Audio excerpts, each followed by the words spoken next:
Hello नमस्कार, मैं सोनू सिंह आपका इसरो एकेडमी के इस ऑनलाइन लर्निंग प्लेटफॉर्म पे आप सभी का मोस्ट वेलकम करता हूं। तो बच्चों, जैसा कि आप सबको पता है कि हम लोग की आज दूसरी क्लास है, रेशियो का सेकेंड क्लास है। और ये जो क्लास हम लोग स्टार्ट कर रहे हैं या जो हम लोग क्लास कर रहे हैं, ये क्लास हमारे रेलवे के एग्जाम को ध्यान रखते हुए किया जा रहा है।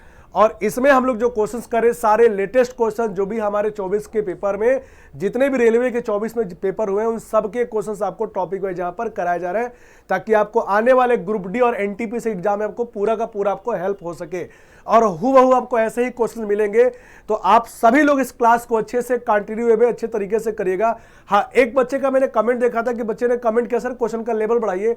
जैसा कि आपको पता है कि मैं आपको यहाँ पर प्रीवियस क्वेश्चन डिस्कस कर रहा हूं जो कि 24 में हुए हैं, तो लेवल अपने अकॉर्डिंग बढ़ाना घटाना नहीं है। ये जो क्वेश्चन आया है एग्जाम में, हम वही क्वेश्चन यहाँ पर डिस्कस कर रहे हैं, तो लेवल घटाने बढ़ाने की बात नहीं होती है। हमने उन्हीं क्वेश्चंस को सीक्वेंस वाइज में अरेंज कर लिया है अपने अकॉर्डिंग, ताकि मैं आपको आराम से टाइप वाइज चीजें करके लेता चलूं। ठीक है, तो भाई कुछ क्वेश्चंस आपको मिलेंगे ठीक ठाक, लेकिन कुछ क्वेश्चंस अच्छे भी हैं तो कुछ क्वेश्चंस बेसिक भी हैं। वो पर्सन टू पर्सन देखो वेरी करता है कि आपका लेवल कैसा है। ठीक है, कोई भी टफ या आसान कोई क्वेश्चन नहीं होता है, वो पर्सन टू पर्सन चीजें डिपेंड करती है। ठीक है, तो बच्चों हम लोग यहाँ पर अपनी आज की क्लास को स्टार्ट करते हैं। जो लोग भी क्लास देख रहे हैं, अपनी पूरी क्लास को कंटिन्यू करिएगा, क्योंकि बच्चों के साथ यही दिक्कत आती है कि वो स्टार्ट तो करते हैं जोश में, लेकिन कंटिन्यू वे में नहीं कर पाते हैं। लेकिन आप ऐसा मत करिएगा। जिन लोगों ने पहली क्लास नहीं देखी है, पहली क्लास भी देखिएगा, प्लस साइंस की क्लास भी चल रही है, वो भी क्लास करिएगा, और साथ में हम लोग की आज की क्लास जो चल रही है, आप ये तो करेंगे ही करेंगे। ठीक है बच्चों, तो उम्मीद करता हूँ आप सब लोग कॉपी पेन के साथ रेडी हो गए होंगे, फटाफट क्वेश्चन करना होगा। ठीक है, स्टार्ट करते हैं हम लोग अपने पहले स्लाइड से, और ये आपके सामने पहला क्वेश्चन। ठीक है, तो देखो ये क्वेश्चन आरपीएफ एसआई के पेपर का क्वेश्चन है ये। तो सबसे पहले हम लोग को क्वेश्चन को पढ़ना है, क्वेश्चन क्या कह रहा है, इसके बाद हम लोग क्वेश्चन को सॉल्व करेंगे। ठीक है, तो सब लोग एक बार आप लोग क्वेश्चन को पढ़ लीजिए क्या कह रहा है, देखते हैं। कह रहा है कि फर्नीचर की 3 वस्तुओं का औसत कीमत, बच्चों औसत एवरेज कह रहा है, एवरेज जो प्राइस है बच्चों, एवरेज प्राइस वो कितना है, 16,005 रुपए। If their prices are in the ratio, देखो रेशियो दिया उनके प्राइस का 357 का, यही बात आप हिंदी पढ़ेंगे तो तीनों वस्तुओं की औसत कीमत दिया है, ये दिया है 16,005, और तीनों आर्टिकल के कॉस्ट प्राइस का रेशियो दिया है 357 का। तो बहुत ही सिंपल क्वेश्चन है। और याद करो, एक ऐसा क्वेश्चन हमने पिछली क्लास में भी किया था, सेम टू सेम वैसा ही क्वेश्चन आ गया। ऐसे बहुत क्वेश्चन थे, ऐसे बहुत सारे क्वेश्चन थे, लेकिन मैंने केवल 2 ही क्वेश्चन लिया था, एक जो पिछली क्लास में कराया था और एक और इस क्लास में करा रहा हूं। ठीक है, ऐसे कई शिफ्ट में क्वेश्चन आए थे। मतलब आपको एक आइडिया लग रहा है कि एक ही शिफ्ट के क्वेश्चन बस सेम तरीके से, बस सेम वैल्यू चेंज करके सेम टाइप के क्वेश्चन बार बार आ रहे हैं। ठीक है, तो याद रखिएगा इस बात को। ठीक है, चलिए देखो, सबसे पहली बात आपके क्वेश्चन में कह रहा है कि पहले का प्राइस 3 है, अगले का प्राइस 7, 5 है, अगले का प्राइस 7 है। ठीक है, ये तीनों आप 3x, 5x, 7x ऐसे जूम करके सॉल्व करेंगे।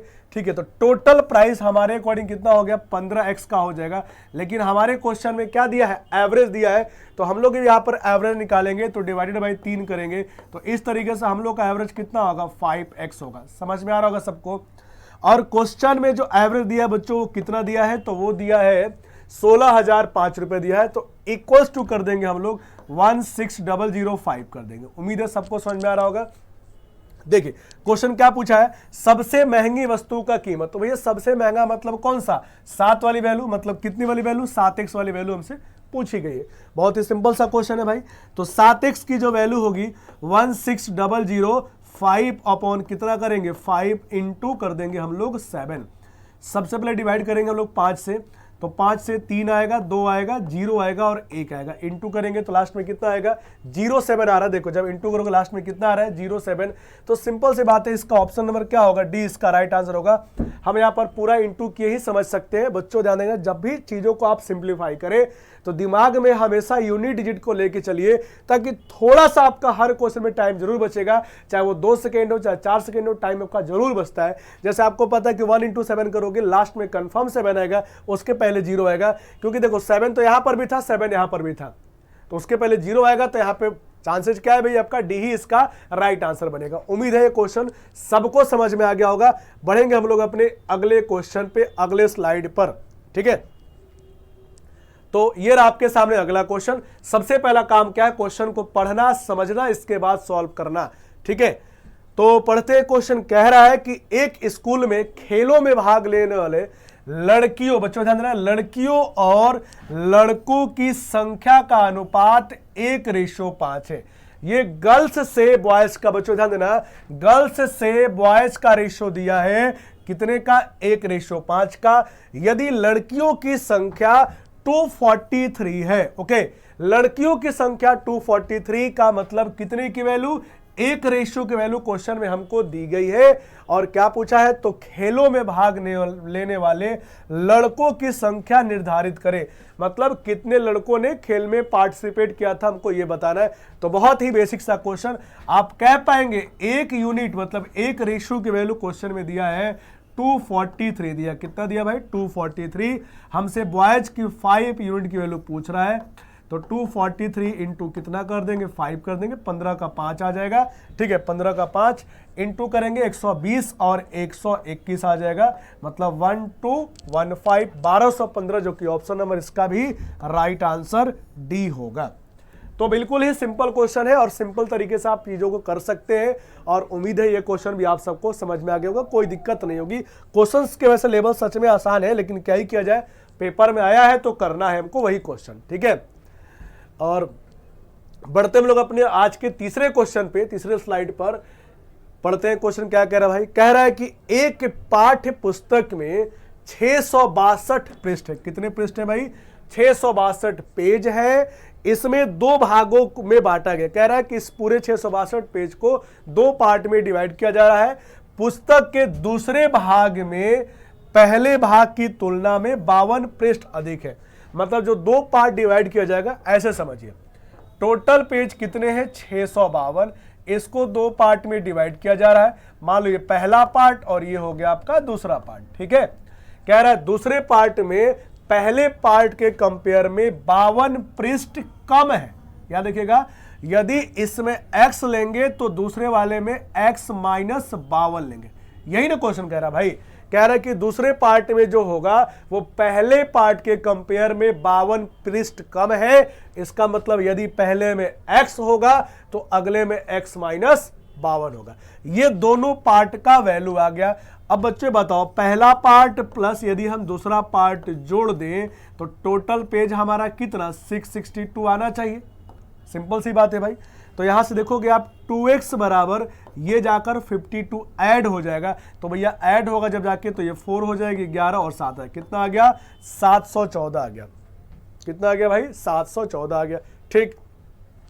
यहां से हमसे क्या पूछा गया, तो पुस्तक के पहले भाग में कितने पृष्ठ है, ठीक है ना। देखो यहाँ क्या पूछा गया, पुस्तक के पहले भाग में कितने पृष्ठ है। तो पहला भाग हमने कितना माना हुआ है, x के बारे में पूछ रहा है क्वेश्चन। तो हम तुरंत 714 को डिवाइड कैसे कर देंगे, 2 से कर देंगे, डिवाइड कर 2 से भाई, तो 357 इसका राइट आंसर बनेगा, 357 ऑप्शन चेक कर लीजिए। यहां पर भी राइट आंसर क्या हो रहा है, डी आपका इसका राइट आंसर है। और देखो ये क्वेश्चन कब पूछा, एलपी में पूछा गया था लास्ट ईयर में, ठीक है। तो ये क्वेश्चन भी आप सबको बिल्कुल समझ में आ गया होगा, बहुत ही नॉर्मल सा क्वेश्चन ये भी था, और किसी को कोई डाउट नहीं होना चाहिए। बच्चों ध्यान देना कि यदि आपको आसान लगे तो अच्छी बात है, फास्ट करिएगा ट्राई, लेकिन पूरी क्लास जरूर करिएगा। आधा अधूरा करेंगे तो फिर आप फंस जाएंगे, ठीक है। तो चीजें होती कि भाई कर भी लिया और पूरा भी नहीं हुआ, ठीक है। तो आपके सामने अगला क्वेश्चन आ गया, और ये भी हमारा रेशो का ही क्वेश्चन है। तो पहले हम लोग पढ़ते हैं रेशो के क्वेश्चन में क्या कह रहा है। कह रहा है क्वेश्चन कि एक चतुर्भुज के कोणों का अनुपात 2, 5, 7, 10 का है, ठीक है। 2, 5, 7, 10 का रेशो है। चतुर्भुज के सबसे बड़े और सबसे छोटे कोण के बीच अंतर बताना है भाई। अब एक बात बताओ भाई, किसी भी चतुर्भुज मतलब क्वाड्रिलेटरल के चारों कोण, 4 ही कोण होते हैं ना, चारों कोण का सम कितना, तो बहुत बेसिक सी बात है, कितना, 360 होता है, ठीक है। मतलब इन टोटल इन चारों का सम कितना आएगा, 360 को हम लोग इक्वेट कर देंगे। तो भाई जोड़ लो, इन सबको जोड़ लो, 7 + 7 14 और 10 कितना, 24। इन टोटल को जोड़ेंगे हम लोग, 24 रेशो आ रहा है। कितना आ रहा है भाई, 24 यूनिट आ रहा है। या 24 यू लिखो चाहे 24 एक्स लिखो, बात एक ही है, ठीक है। ये मैंने यू लिखा हुआ है, 24 यूनिट, 24 रेशो, ठीक। तो टोटल रेशो के फॉर्म में 24 है, लेकिन आप सबको पता है कि वैल्यू कितनी आएगी, 360 आएगी, ठीक है। यहां हम लोग डिवाइड करेंगे तो 1 रेशो की वैल्यू बच्चों कितना आएगा, तो 1 रेशो की वैल्यू कितनी आएगी, 15 आएगी, ठीक है। कितनी आएगी, 1 रेशो की वैल्यू 15 आएगी। अब हमसे क्वेश्चन में क्या पूछा गया है, सबसे बड़ा और सबसे छोटे कोण का अंतर। तो ये बताओ सबसे बड़ा कोण कौन सा, 10 वाला होगा।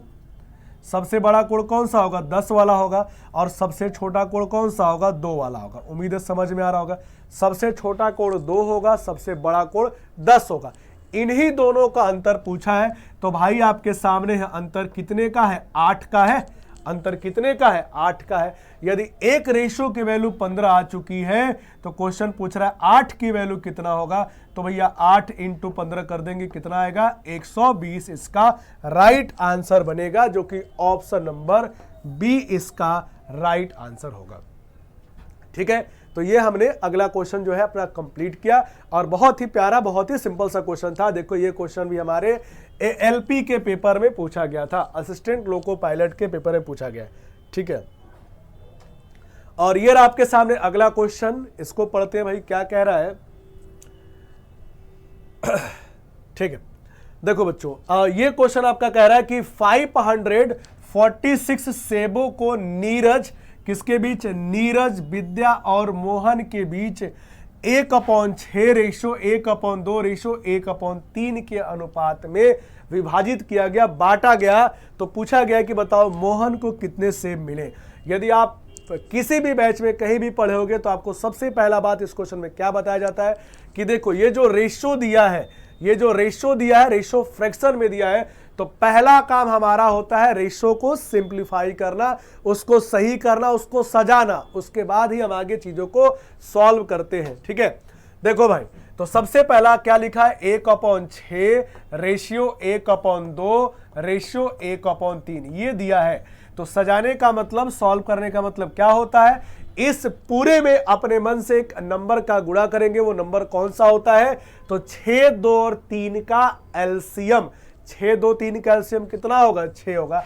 आप पूरे में 6 का गुणा करेंगे, जैसे 6 का गुणा यहां होगा ये 1 हो जाएगा, और ये वैल्यू जब यहां गुणा होगा 3 हो जाएगा, और ये वैल्यू कितना हो जाएगा, 2 हो जाएगा। ठीक है, मतलब एक्चुअल में इस पूरे एप्पल को इन तीनों के बीच, किसके बीच, नीरज, विद्या और मोहन के बीच 1, 3, 2 के रेशो में बांटा जाएगा। ये इसका मतलब हुआ। ठीक, तो कह रहा है कि मोहन को कितना सेब मिला पूछा गया।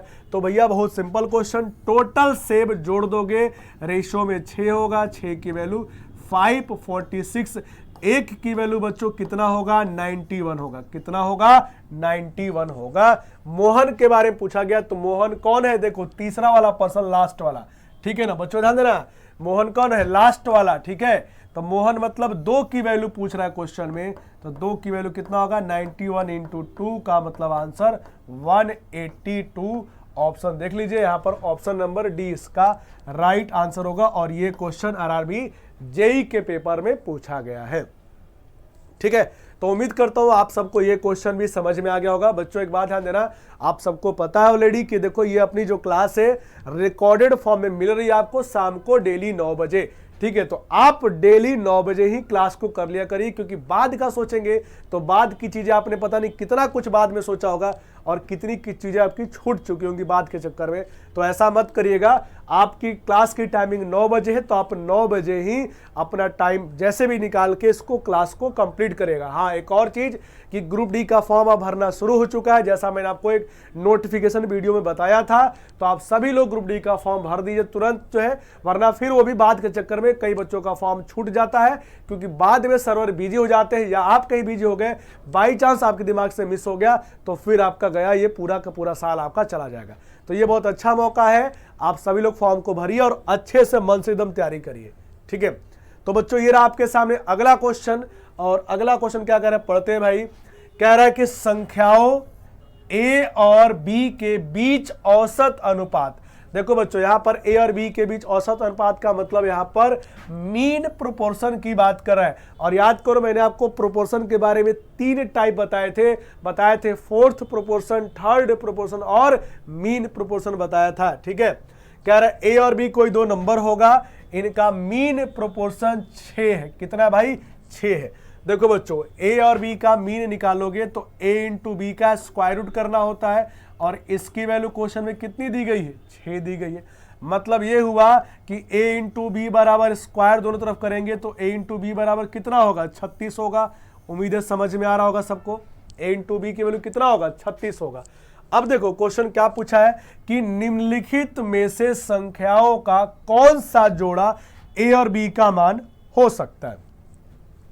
देखो इस क्वेश्चन को हम लोग ऑप्शन से ही कर सकते हैं, क्योंकि हमारा क्वेश्चन क्या है, ऑप्शन में से ही पूछा गया कि इनमें से कौन सा a और b का मान होगा। तो भाई जो a और b का मान इंटू करके 36 को सेटिस्फाई करेगा वही a और b का मान होगा, बाकी आपका नहीं होगा। जैसे 16 इंटू 4 करोगे 64, कभी नहीं हो सकता। ठीक है, 10 इंटू 6 करोगे कभी नहीं हो सकता। 12 इंटू 3 करोगे 36 आ जाएगा, यही इसका राइट आंसर होगा। ठीक है, तो आपको इस क्वेश्चन को ऑप्शन वाइज करना था और बहुत ही नॉर्मल सा क्वेश्चन है। उम्मीद करता हूं कि आप सबको क्वेश्चन ये भी समझ में आ गया होगा। अब बढ़ेंगे हम लोग अपने अगले स्लाइड पर और ये रहा हम लोग का अगला क्वेश्चन। ठीक, और ये क्वेश्चन हमारा आरआरबी टेक्नीशियन के पेपर में पूछा गया है। क्वेश्चन कह रहा है एक धनराशि 4 व्यक्तियों A, B, C और D के बीच 4, 7, 9, 3 के अनुपात में वितरित की जाती है। ओके, मतलब इन चारों के बीच इस रेशो में कोई पैसा है, कोई वैल्यू है, उसको बांटा गया है। कह रहा है C को, ध्यान दीजिएगा यहां पर, कह रहा है जो C है उस C को B से कितना अधिक मिला, 800 रुपए अधिक मिलते हैं। कह रहा है C का जो शेयर होगा B से 800 रुपए ज्यादा है।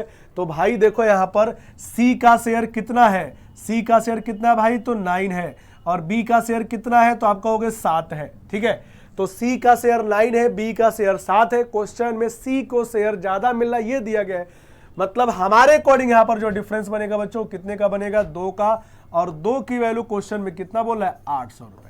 तो 2 की वैल्यू 800, इसका मतलब एक रेशो की वैल्यू कितना होगा, 400 होगा। कितना होगा भाई, एक रेशो की वैल्यू 400 होगा। आपसे पूछा गया है कि D को मिलने वाली राशि कितनी है, D को मिलने वाली राशि कितनी है। तो D के बारे में पूछा गया, D मतलब इस 3 के बारे में पूछा गया। ठीक है, यदि 1 की वैल्यू 400 तो बच्चों 3 की वैल्यू कितनी होगी, 3 इंटू 400 का मतलब 1200 इसका राइट आंसर हो जाएगा, जो कि ऑप्शन नंबर इसका क्या हो जाएगा, C इसका राइट आंसर होगा। ठीक है, C इसका राइट आंसर होगा। ठीक है बच्चों, उम्मीद है सबको समझ में आ गया होगा। किसी को कोई भी दिक्कत हो आप सब लोग कमेंट करते रहेगा, मैं आप लोगों के कमेंट को रीड करता हूं, ताकि जो है आपके अकॉर्डिंग चीज़ों को चेंज किया जा सके। जो आपके अकॉर्डिंग आपके लिए ज़्यादा बेनिफिट हो वो चीज़ें की जाएंगी, लेकिन वो आपके साथ साथ बाकी क्लास के लिए सबको लेके चलना होता है, तो सबके लिए वो बेनिफिट होना चाहिए। ठीक है, तो ये हम लोग आ चुके हैं अपने अगले क्वेश्चन पे, और अगला क्वेश्चन देखते हैं भाई। देखिए क्वेश्चन कह रहा है दो संख्याएं 4 और 1 के अनुपात में है, 4 और 1 के अनुपात में है, यदि संख्याओं के बीच का अंतर कितने का है, 54 का। दोनों का रेशो दिया और अंतर दिया है 54। तो भाई 4 और 1 में अंतर कितने का है, तो सिंपल सी बात है 3 का, और 3 की वैल्यू कितनी दी गई है क्वेश्चन में, 54। इसका मतलब एक रेशो की वैल्यू कितनी आएगी, 18 आ जाएगी। ठीक है, 1 की वैल्यू कितनी आ गई, 18 आ गई। तो बड़ी संख्या ज्ञात करें पूछा गया है, तो बड़ी संख्या मतलब कितने की वैल्यू, 4 की वैल्यू। हमसे 4 की वैल्यू पूछ रहा बच्चों, तो 18 इंटू 4 का मतलब इसका राइट आंसर कितना होगा, 72, जो कि ऑप्शन नंबर ए इसका राइट आंसर होगा। ठीक है, कितना आंसर आएगा, 72 इसका राइट आंसर होगा। ठीक, आते हम लोग अपने अगले क्वेश्चन पे, और ये रहा हम लोग के सामने अगला क्वेश्चन। और ये क्वेश्चन थोड़ा सा आपको समझ के करने वाला है, क्योंकि बड़ा क्वेश्चन दिख भी रहा है, और आपको थोड़ा सा यहाँ पर आपको दिमाग लगाना पड़ेगा और फिर चीज़ों को सॉल्व करना पड़ेगा। ठीक है बच्चों, चलो हम लोग स्टार्ट करते हैं, पढ़ते हैं क्या कह रहा है। कह रहा है 2 क्लास है, 2 कक्षाएं हैं, ए और बी। बच्चों ध्यान देना, 2 क्लास कौन कौन से, ए और बी है। कह रहा है कि यदि 7 छात्रों को, कितने छात्रों को, 7 छात्रों को ए से बी में स्थानांतरित किया जाता है, तो बी में छात्रों की संख्या ए की 2 गुनी हो जाती है।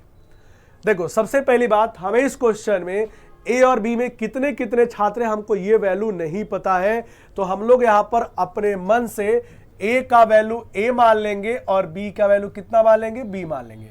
मान लीजिए क्लास ए में ए स्टूडेंट है और बी में कितने हैं, बी स्टूडेंट है, ऐसा हमने मान लिया। अब कह रहा है कि ए से 7 छात्र निकाल कर किस में जाएंगे, बी में। अब यदि ए से 7 निकल जाएंगे तो सबसे पहली बात ए में कितने बचेंगे, a-7, लेकिन अब बी में कितने हो जाएंगे, तो b+7 हो जाएंगे। उम्मीद है समझ में आ रहा होगा बात, ठीक। सॉरी, तो बी में छात्रों की संख्या, ए की छात्रों की संख्या की दोगुनी हो गई। कह रहा है कि बी में जो छात्र होंगे वो ए के डबल होंगे। अब देखो बच्चों, ये हमारा रेशियो दिया एक तरीके से, a-7 रेशियो b+7 के बारे में क्या कह रहा है, क्वेश्चन कह रहा है कि जो बी में जो छात्र होंगे ए के डबल होंगे। इसका मतलब यदि बी में 2 रेशियो होगा तो ए में कितना होगा, 1 होगा। उम्मीद है समझ में आ रहा होगा। यदि बी में 2 होगा तो ए में कितना होगा, 1 होगा। ये एक तरीके से रेशियो दिया गया। क्रॉस इनटू करिए तो 2a-14 इक्वल्स टू b+7 हो जाएगा। यहां से हमारा b इधर आएगा तो 2a- b इक्वल्स टू, ये जाके उधर ऐड हो जाएगा 21 हो जाएगा। ये हम लोग पहला इक्वेशन याद रखे रहेंगे, पहला इक्वेशन आ गया हमारा। समझ में आ रहा होगा, बिल्कुल एकदम आराम से आपको बता रहा हूं ताकि सबको समझ में आए, ठीक। अगला स्टेटमेंट देखो क्या कह रहा है, कह रहा है कि यदि 3 छात्रों को बी से ए में भेजा जाता, जो शुरू में 7 भेज रहा था वो 3 की बात कर रहा है, लेकिन वो किसमें से, बी से ए में, किसमें से, बी से ए में। अब एक अलग स्टेटमेंट कह रहा है, देखिए ध्यान दीजिएगा। देखो, यदि बी से ए में भेजा होता तो यदि बी में पहले से बी है और हमने ए की वैल्यू ए मानी है, तो जब बी से ए में जाएगा तो अब बी में वैल्यू कितना हो जाएगा, b-3 हो जाएगा। लेकिन ए में कितना हो गया होता, a+3 हो जाता। उम्मीद है समझ में आ रहा होगा, ठीक है। यदि हम b से 3 कम करेंगे तो b-3 हो जाएगा, लेकिन a में प्लस कर रहे हैं तो a+3 हो जाएगा, ठीक है। ऐसा किया जाता है तो कह रहा है कि दोनों कक्षाओं की संख्या समान हो जाएगी, तो दोनों वैल्यू बराबर हो जाएगा। मतलब इसके स्टेटमेंट के बारे में कह रहा है बच्चों, वो क्या हो जाएगा, बराबर हो जाएगा, ठीक है। ये दोनों बराबर हो जाएगा, ये स्टेटमेंट दिया गया है, ठीक है। अब देखो, ये दोनों बराबर हो गया, बराबर कर दिया भाई हम लोगों ने।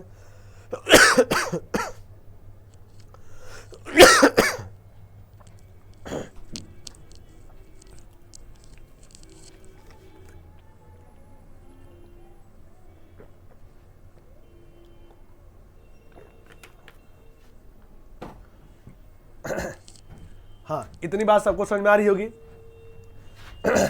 तो एक काम करेंगे, आप लोग यहां से सॉल्व करते थे हम लोग, तो b को एक तरफ लेकर आएंगे तो a-b हो जाएगा, और ये जो 3 प्लस में उधर जाएगा तो क्या होगा, -3 था ही पहले से, एक और 3 हो जाएगा जाके तो -6 हो जाएगा। ये हमारा कौन सा इक्वेशन बन गया, सेकेंड इक्वेशन बन गया। सबको समझ में आ रहा होगा।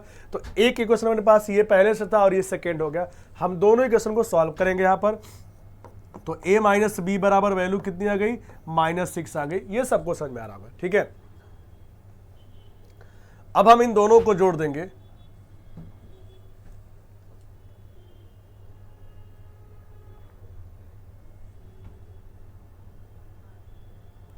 हम इन दोनों को जोड़ देते, सॉरी जोड़ नहीं देते, माइनस करता, माइनस करेंगे तो ये माइनस हो जाएगा, ये प्लस हो जाएगा, और ये वैल्यू भी क्या हो जाएगा, प्लस हो जाएगा।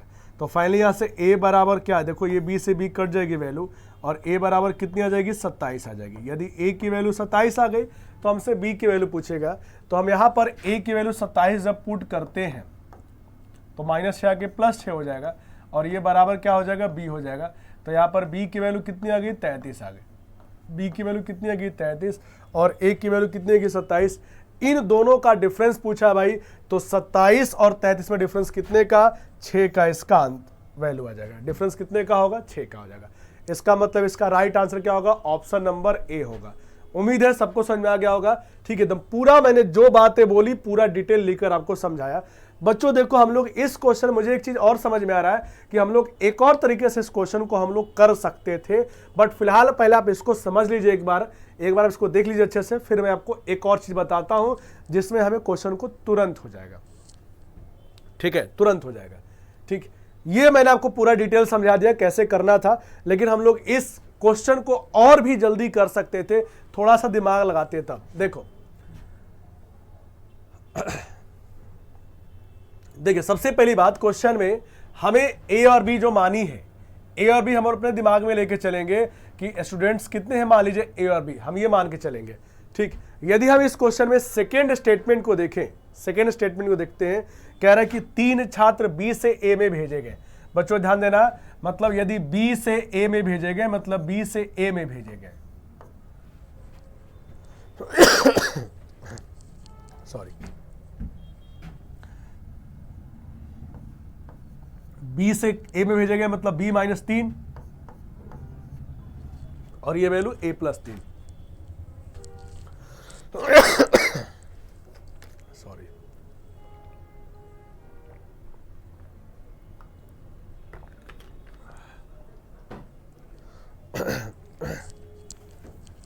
ठीक है, इतनी बात सबको समझ में आ रही होगी। कह रहा था ना सेकंड स्टेटमेंट कि b से 3 कम किया गया और a में भेजा गया तो a में 3 प्लस हो गया। अब आपको पता है कि दोनों बराबर है, बराबर कर दीजिए। ठीक, इतनी बात समझ में आ रही है। कह रहा है कि तो संख्या समान हो गया, तो समान कर दिया हमने। तो दोनों क्लास हमने a और b माना है, तो दोनों में सकारात्मक अंतर मतलब पॉजिटिव डिफरेंस कितना है। तो एक बात समझो, यदि हम यहां से b - a कर दे, b - a, तो ये उधर जाके क्या हो जाएगा, +3 हो जाएगा, तो कितना हो जाएगा, 6 हो जाएगा। समझ में आ रहा है बात है, कितना हो जाएगा, +6 हो जाएगा। देखिए ये स्टेटमेंट देखिएगा, b - a के वैल्यू 6 आ गया। इसका क्या मतलब हो गया कि दोनों क्लास में अंतर कितने का, 6 का। यही तो क्वेश्चन पूछा गया था, तो हमारा आंसर क्या हो गया, फिर से 6 हो गया। समझ पे बात, बस इतना सा करना था, बाकी सारा तामझाम जो था वो आपको समझाया मैंने आपको। ठीक है, ये मैंने आपको समझाया कि b से a का अंतर पूछा, उन दोनों का डिफरेंस पूछा है, तो डिफरेंस हमारे अकॉर्डिंग साफ साफ ये समझ में आ गया, कितने का आ गया, 6 का आ गया। तो वो वैल्यू हमारा क्या हो गया, ऑप्शन नंबर ए हो गया। बाकी ये सारा कुछ भी नहीं करने की जरूरत है, बस आपको बस ये स्टेटमेंट करते, यहीं पर आपका क्वेश्चन खत्म हो गया। ठीक है, b - a की वैल्यू कितनी आ गई, 6 आ गई। ठीक है, जैसे मान लो यहां पर मैंने सेकेंड स्टेटमेंट जब किया था तो a - b बराबर -6 लिखा था, तो मैं यहीं पर माइनस कॉमन ले लिया होता, तो b - a बराबर 6 यहां पर भी हमारा आ गया होता। लेकिन सबसे आसान जो हम लोग के लिए है ये वाला तरीका है। अब देखो डिपेंड करता है कि हम क्वेश्चन को कैसे पकड़ते हैं, वहां से हमें सॉल्व करना है। मान लीजिए आपके मन में होगा सर कि हमको कैसे पता चलेगा कि हम यहां पर सेकेंड स्टेटमेंट सेकेंड लाइन से पकड़ना है, आपके मन में हो सकता है। तो मेरे भाई कोई इशू नहीं है, आप ऐसे सॉल्व करोगे, लेकिन जैसे यहां पर आप आओगे इस लाइन पर, यहां तक सॉल्व करने के बाद, इस फर्स्ट इक्वेशन को सॉल्व करने के बाद जैसे आप यहां पर आओगे तो यहां पर आपका दिमाग एक्टिव होना चाहिए कि a - b बराबर -6 दिया है, इसका मतलब b - a बराबर +6 हो जाएगा। माइनस कॉमन लेंगे तो वही तो हमसे क्वेश्चन पूछा गया था, तो वहां पर आपका आंसर क्या हो जाएगा, 6 हो जाएगा। बट यदि फिर भी समझ नहीं पाए तो मैंने आपको तरीका ऑलरेडी पूरा बता रखा है, आप वहां से चीजों को सॉल्व कर सकते हैं। ठीक है, तो उम्मीद करता हूं आप लोग ये क्वेश्चन दोनों तरीके समझ में आ गए होंगे। एक जो मैंने आपको बाय प्रोसेस बताया और एक मैंने आपको जो ट्रिक बताया इस क्वेश्चन में, ट्रिक क्या हो सकता था, सबसे आसान और सबसे जल्दी करने के लिए, वो भी आपको समझ में आ गया होगा। ठीक, अब बढ़ेंगे हम लोग बच्चों अपने अगले क्वेश्चन पे और अगला स्लाइड देखेंगे। तो ये रहा हम लोग के सामने अगला स्लाइड। ठीक, देखिए अगला क्वेश्चन क्या कह रहा है भाई, पढ़ा जाए। अब देखो ये क्वेश्चन भी काफी बड़ा दिख रहा है, तो ये भी आपको दिमाग लगाने वाला क्वेश्चन है। ठीक है ना, यहां पर भी आपको दिमाग लगाना है। ठीक, कह रहा है क्वेश्चन की 3 अंकों की, देखो 3 अंक की एक संख्या इस प्रकार है कि इसके इकाई का अंक, दहाई का अंक, सैकड़े का अंक का रेशो कितने का है, 2, 3, 4 का है। इकाई का अंक का रेशो 2 है, दहाई का 3 है और सैकड़े का रेशो कितना है, 4 है। ठीक, ये दिया है अनुपात में। इस संख्या और इसके अंकों को पलटने पर प्राप्त संख्या का योग ये दिया है 1332 दिया गया। अब बच्चों ध्यान रखो। ठीक, सब लोग समझिएगा पहले। जैसे मान लो एक एग्जांपल ले रहा हूं समझाने के लिए। ठीक है, जैसे मान लो 432 कोई नंबर है। ठीक है, 432 कोई नंबर है एग्जांपल, चलो इसको छोड़ो, अगला वैल्यू क्योंकि सेम से मैच कर रहा है। मान लो 728 कोई नंबर, ऐसे रैंडम मैंने कोई नंबर एग्जांपल के लिए, तो ये वैल्यू हमारी इकाई होती है, मतलब एक्चुअल में 8 × 1 होता है, और ये वैल्यू दहाई होती है, मतलब 2 × 10 होता है। समझ में आ रहा बात? और ये वैल्यू कितना होता है, 7 × 100, क्योंकि 100 प्लेस पर है। ये समझ में आ रहा बात? उसी तरीके से हमारे क्वेश्चन में ये रेशियो दिया है। ठीक है, तो ये रेशियो दिया है, इकाई का अंक बच्चों कितना है, 2 का है। ठीक है, ये मैंने आपको एग्जाम्पल समझाया ताकि मैं यहाँ पर चीजों को सॉल्व कर पाऊँ। इकाई का अंक का रेशियो बच्चों कितना है, 2 का है, तो ये तो हमारा 2, देखो एक काम करो आप इसे x के फॉर्म में ले लो आसानी से समझने के लिए, ताकि मैं आपको आसानी से समझा पाऊं। मैं 2x 3x और 4x है, तो 2x इंटू 1 करोगे यूनिट प्लेस आएगी, ठीक है। और ये आप क्या करोगे,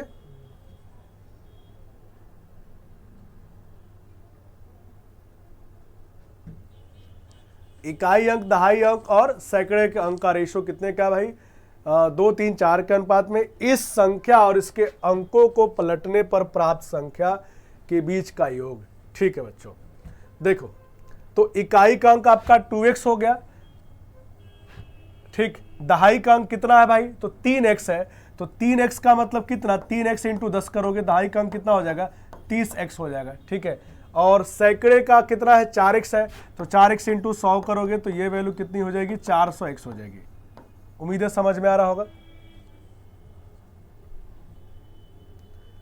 कह रहा है इस संख्या और अंकों को पलटने पर प्राप्त संख्या। देखो तो हम लोग क्या करेंगे, तो संख्या निकालोगे कैसे, सैकड़े वाली वैल्यू 400x प्लस दहाई की वैल्यू 30x प्लस ये वैल्यू कितनी 2x है, 2x। इन ये हमारा टोटल नंबर आएगा। जैसे मान लीजिए ये 728 जो मैंने एग्जांपल लिया था, हमको ये नंबर हमने ऐसे लिख दिया, हमको नंबर लिखना होगा तो पहले क्या लिखेंगे, 700 में कितना जोड़ेंगे, 20 में कितना जोड़ेंगे, 8, तभी तो जाके 728 आएगा। उसी तरीके से हमने जब नंबर लिख लिया तो इकाई अंक 2x, दहाई अंक 30x और सैकड़ा कितना हो जाएगा, 400x हो जाएगा। हम इन तीनों को जोड़ लेंगे, ये हमारा अंक आ गया, ठीक। अब क्या कह रहा है भाई, अब कह रहा है कि इस संख्या, मतलब ये जो संख्या आ रही है, इस संख्या और इसके अंकों को पलटने पर प्राप्त संख्या का योग। तो भैया अंक पलट दोगे, इसका मतलब इकाई वाला आ जाएगा सैकड़े पर, सैकड़े वाला आ जाएगा इकाई पर। ये कहने का मतलब यहां पर ये इंटरचेंज हो जाएगा, लेकिन बीच वाले में कोई चेंज नहीं होगा, ठीक है। ऐसा हो जाएगा भाई। तो अब एक बात समझो पहले, अच्छा इसको जोड़ लेते पहले, कितना आ रहा है, कितना आ रहा है, 430 और 432 आ जाएगा, 432x आएगा। उम्मीद है समझ में आ रहा होगा, ठीक है, 432, ठीक। अब देखो ये बात हम डायरेक्टली लिख भी सकते थे 432, क्योंकि ये कौन से प्लेस पर है, सैकड़े प्लेस पर है, दहाई प्लेस पर है और 2 प्लेस पे, लेकिन 432 लिखता तो शायद आप कंफ्यूज होते कि कैसे आया। तो मैंने आपको समझा दिया कि कैसे आता है। डायरेक्टली देखो 432 आपका x के फॉर्म में वैल्यू आ गया, ठीक। अब कह रहा है कि इसके अंक पलट गए, तो अंक पलटने का मतलब ये हो गया कि इकाई स्थान पर अब कितना हो जाएगा, 4 हो जाएगा, और सैकड़े स्थान पर कितना हो जाएगा, 2 हो जाएगा, ठीक है। तो अब आपका अंक ये जो वैल्यू आएगा सैकड़े के स्थान पर 2 आ जाएगा, तो 200x हो जाएगा, ठीक है। ये तो 30x ही रहेगा और ये वैल्यू हमारा कितना हो जाएगा, 4x हो जाएगा। इस तरीके से जब ऐड करोगे तो ये हो जाएगा 234x हो जाएगा, ठीक। तो ये हमारा पुराना नंबर और ये हमारा नया नंबर आ गया। क्लियर है। कह रहा है दोनों का अंक कितना है, 1332, तो हम भी दोनों को जोड़ लेंगे, इन दोनों को जोड़ लेंगे। तो जोड़ो भैया, कितना, 432x प्लस 234, x बराबर कितना है, 1332। जोड़ेंगे वैल्यू कितनी आएगी, 6 6 6, x बराबर 1332। तो यहां से भाई एक की वैल्यू कितनी आ जाएगी, x बराबर कितना आ जाएगा, 2 आ जाएगा। x की वैल्यू कितनी आ गई, 2 आ गई। तो क्या कह रहा है, तो 3 अंकों की संख्या और उसके अंक पलटने से बनी संख्या के बीच सकारात्मक अंतर बताना है।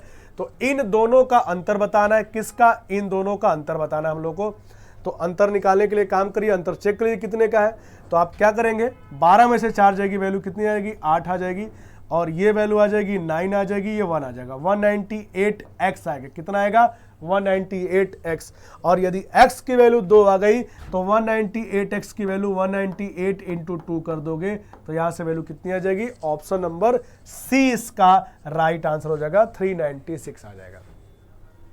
ठीक है, समझ में आ गया होगा, आंसर क्या होगा, 396।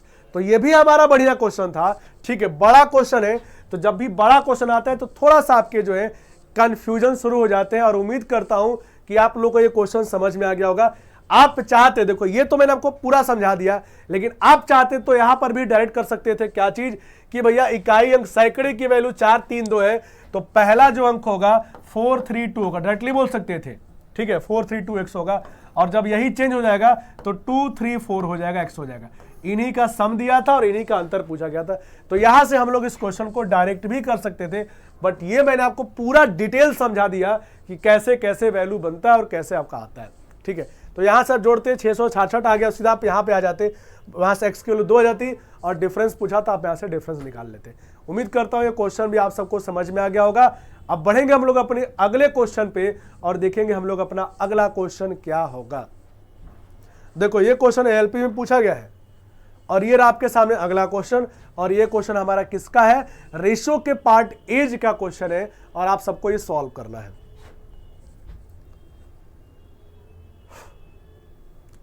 देखिए पढ़ते हम लोग क्या कह रहे हैं भाई, कह रहा अमिता के बारे में, कह रहा कि अमिता अपनी दोस्त अमृता से, बच्चों ध्यान देना कई बार ना नाम से भी क्वेश्चन को कंफ्यूज किया जाता है, कई बार हम डाटा कंफ्यूज आते हैं। देखो नाम एक जैसा अमिता और अमृता, तो थोड़ा सा ध्यान रखिएगा, ठीक है।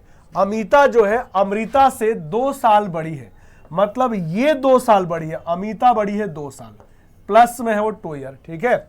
अमिता के पिता की उम्र, अब देखो अमिता के पिता की बात करने लगा, अमिता से दोगुनी है, अमिता से दोगुनी है। तो एक काम करते बच्चों ध्यान देना, यहाँ पर हम लोग यहाँ पे लिखते हैं ताकि आपको समझ में आ जाए। अमृता की बात करेंगे तो अमृता का आप x मान लीजिए, कितना मान लीजिए, अमृता का x मान लीजिए। तो अमिता का जो एज होगा, अमिता का कितना हो जाएगा, तो 2 साल ज्यादा है तो x + 2 हो जाएगा। ये बात समझ में आ रहा होगा सबको, ठीक है। अब क्या कह रहा है, कह रहा अमिता के पिता की उम्र अमिता से दोगुनी है, मतलब इसके फादर की जो एज होगी, फादर की जो एज होगी इससे डबल है, मतलब 2 × x + 2 होगा। ये बात भी आपको समझ में आ रहा होगा, ठीक है। फिर कह रहा कि अमिता के पिता और अमृता की बहन की उम्र, ठीक है।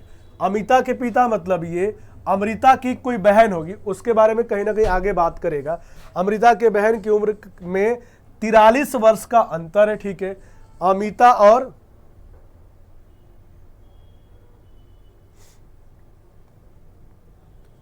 ठीक अमिता के पिता और अमृता की बहन की उम्र में 43 वर्ष का अंतर है।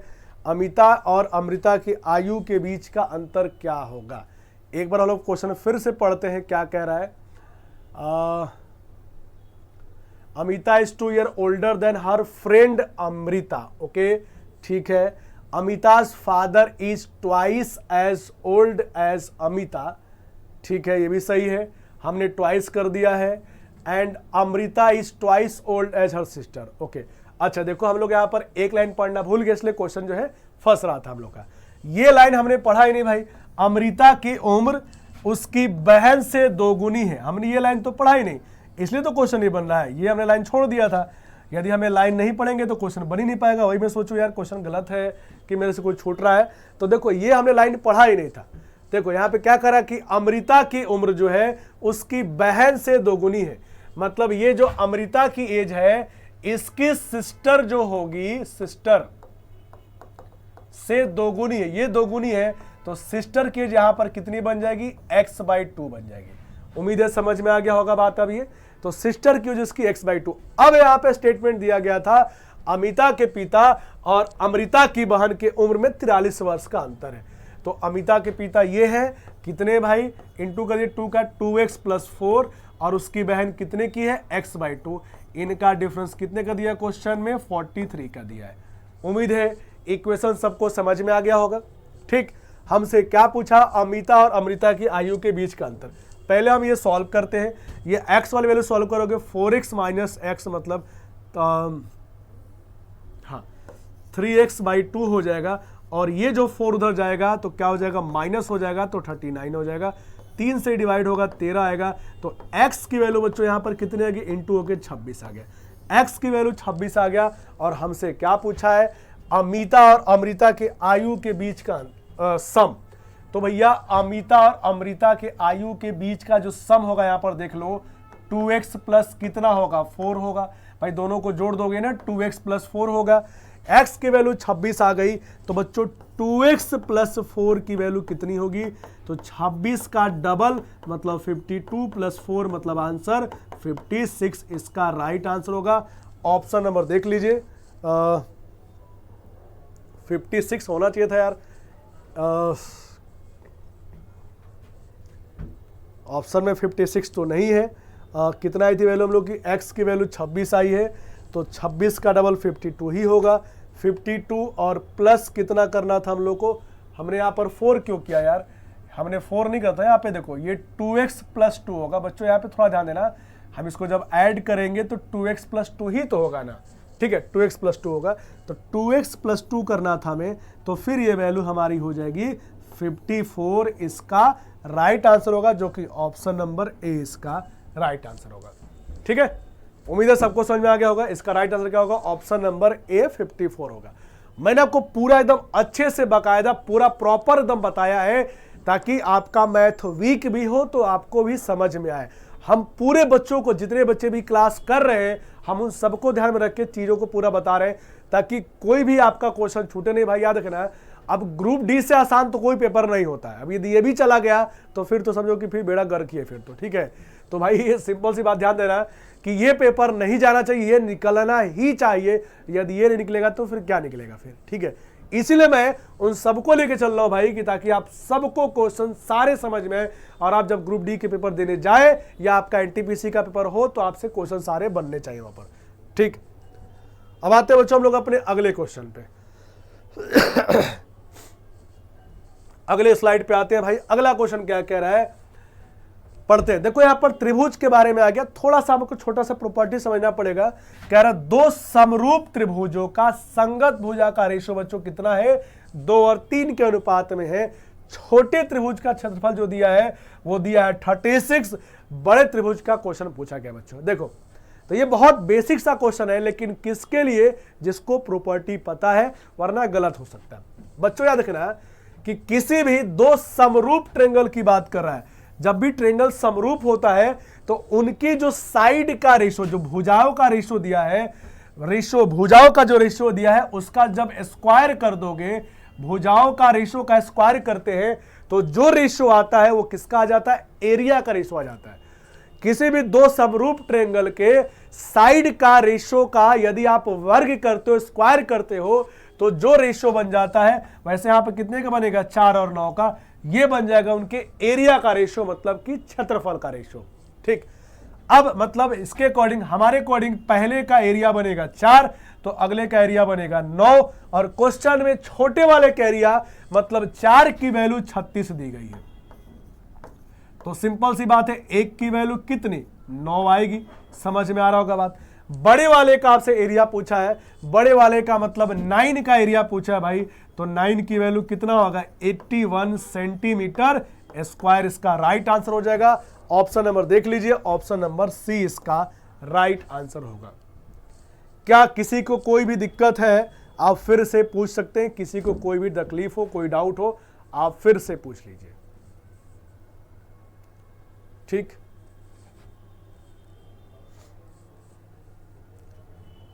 बढ़ेंगे बच्चों हम लोग अपने अगले स्लाइड पर और देखते हैं हम लोग का अगला क्वेश्चन क्या है। तो ये रहा आपके सामने अगला क्वेश्चन। फिर से यहां पर एज का क्वेश्चन आ चुका है, तो सभी लोग भैया फटाफट इस एज के क्वेश्चन को आंसर हम लोग दे दीजिए, और फिर बढ़ेंगे हम लोग अपने अगले स्लाइड पर। ठीक है, सभी लोग इस क्वेश्चन के बारे में आंसर दीजिए आप लोग पहले, फिर सीखते हैं हम लोग अगला क्वेश्चन क्या है भाई, या जो भी होगा देखते हैं। देखो सबसे पहली बात, ये क्वेश्चन भी हमारा रेशो का, एज का ही पार्ट का क्वेश्चन है। पढ़ते हैं क्या कर रहा है। कह रहा है एक माँ, बेटे और बेटी की उम्र का योग, तीनों लोग की एज का सम कितना दिया है, 70 वर्ष दिया है। देखो कह रहा है कि माँ की जो एज है बेटे से 3 गुना है। बच्चों ध्यान देना, मदर की जो बात कह रहा है सन से 3 गुना है। ये 3 गुना दिया है, 3 गुना लिख दिया हमने भैया से। ठीक है, और बेटी जो है अपने भाई से, मतलब बेटी के बारे में कह रहा है, मतलब इसकी बेटी अपने भाई से, तो भाई यही ना भाई होगा इसका। ठीक है, क्या है, 5 वर्ष बड़ी है, ये 5 वर्ष बड़ी है। ठीक है, ये हमारा क्वेश्चन दिया गया। ठीक है, डॉटर की बात कह रहा है। ठीक, तो मां की उम्र कितनी, बहुत ही सिंपल सा क्वेश्चन। सबसे पहली बात, आप ना सन की वैल्यू को मानिए, सन को मानेंगे तो आपके लिए क्वेश्चन आसान हो जाएगा। तो यहां से मदर की एज कितनी हो जाएगी, 3 गुनी है, मतलब 3x हो जाएगा, और डॉटर इससे 5 साल बड़ी है, तो डॉटर का एज कितना होगा, x + 5 हो जाएगा। ये आपने तीनों का एज x के फॉर्म में रख दिया, और तीनों के एज का सम कितना दिया है, 70 दिया है। तो भाई हम यहां पर जोड़ देंगे 3x + x + 5 = 70। उम्मीद है सबको समझ में आ गया होगा। ये हो जाएगा 5x और ये 5 जाके माइनस होगा तो 65। x की वैल्यू बच्चों कितनी आ गई? 13 आ गई। x की वैल्यू कितनी आ गई? 13 आ गई। हमसे क्या पूछा गया है? तो माँ की एज कितनी है, ठीक है। तो मदर की एज कितनी बच्चों हमने निकाली थी? 3x निकाली थी ना। यदि x की वैल्यू 13 तो 3x की वैल्यू कितना? 39 साल इसका राइट आंसर होगा, जो कि ऑप्शन नंबर क्या होगा? सी इसका राइट आंसर होगा। बोलिए, किसी को इस क्वेश्चन में कोई तकलीफ, कोई दिक्कत? ठीक है, तो उम्मीद है आपको ये क्वेश्चन भी आप सबको समझ में आ गया होगा, कोई दिक्कत नहीं होनी चाहिए। ठीक,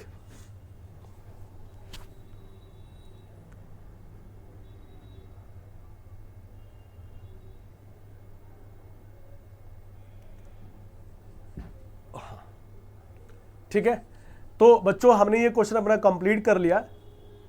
ठीक, अब हम लोग आते हैं अपने अगले क्वेश्चन पे, और अगला क्वेश्चन जो हम लोग का है, ये क्वेश्चन भी हम लोग का एज का क्वेश्चन है। तो एक बार आप सब लोग इस क्वेश्चन को देखिए पहले, ठीक है, फिर हम लोग उसके बाद आगे बढ़ते हैं। अगला क्वेश्चन क्या होगा?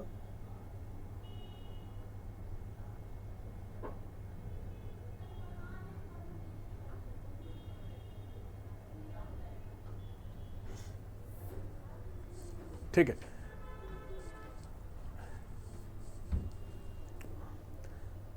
पढ़ते भाई। क्वेश्चन क्या कह रहा है? शिक्षक की वर्तमान आयु जो है उसके दो छात्रों, बच्चों ध्यान देना यहां पर, ये वाला पॉइंट आपको ध्यान देना यहां पर, उसके दो छात्रों की वर्तमान आयु के योग का एक सही 1/2 गुना लिखा हुआ, ठीक है ना, 1/2 गुना है। बच्चों ध्यान देना यहां पर, कह रहा टीचर का जो एज होगा, टीचर का एज, उसके 2 स्टूडेंट, याद रखना 2 स्टूडेंट है यहां पर, ठीक है, 2 स्टूडेंट है। मान लीजिए a+b, ताकि आपको कंफ्यूजन ना हो, ठीक, ऐसा दिमाग में रखिएगा। ठीक, एज का 1/2 का मतलब वैल्यू कितनी होती है? 3/2 होती है, ठीक है।